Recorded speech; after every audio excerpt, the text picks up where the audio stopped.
Et bien salut à toutes et à tous, c'est Hugo de la chaîne iMobi. Aujourd'hui on se retrouve pour une vidéo dans laquelle je vais vous montrer comment faire si votre téléphone Samsung ne charge plus ou charge lentement. Donc nous allons voir tout ça après l'intro, c'est parti.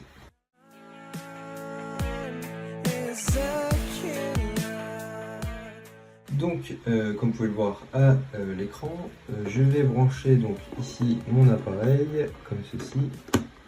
Et là je vais voir que rien ne se passe et que il n'y a aucune charge en cours. Donc dans un premier temps, vous allez bien entendu donc vérifier votre chargeur.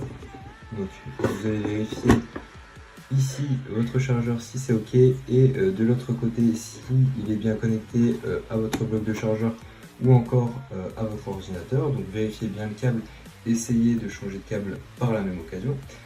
La méthode numéro 2 consistera à redémarrer votre appareil comme ceci et en attente. Et vous devrez donc vérifier si votre appareil se charge au redémarrage de celui-ci. Voilà, donc si votre appareil charge, c'est que c'est ok et qu'un redémarrage suffit et qu'il s'agissait juste d'un bug actuel. Dans une troisième méthode, nous allons voir donc comment réparer ce fameux problème, donc temporairement. Vous pourrez essayer donc de charger votre téléphone par induction, donc il est compatible celui-ci en tout cas avec la charge induction, donc n'hésitez pas à vous référer à la notice de votre téléphone pour savoir si oui ou non il prend en charge la charge induction. Si cela ne fonctionne toujours pas, on va aborder une quatrième méthode qui est l'installation de DroidKit, qui est un logiciel de réparation en tout genre d'Android. Donc vous allez devoir vous rendre sur la page de iMobi, qui est disponible dans la description et qui vous amènera vers cette page présentant DroidKit. Donc il y a un logiciel qui est multifonction pour tout ce qui est réparation, récupération de données, notamment pour Android. Donc là vous avez donc toutes les informations liées au logiciel. Donc sans plus attendre, on va télécharger ce logiciel en cliquant sur télécharger. Donc là ici le téléchargement est effectué, donc on va cliquer dessus pour l'installer. Donc là on va pouvoir réduire donc la fenêtre du navigateur et on va cliquer sur installer. L'installation est en cours, nous allons nous retrouver à la fin de celle-ci. Donc là le logiciel s'est lancé, donc ce qui va nous intéresser ici donc c'est le réparateur d'OS. Donc on va directement cliquer dessus. On va cliquer sur commencer. Donc là on va brancher donc notre appareil, puis on va cliquer sur OK.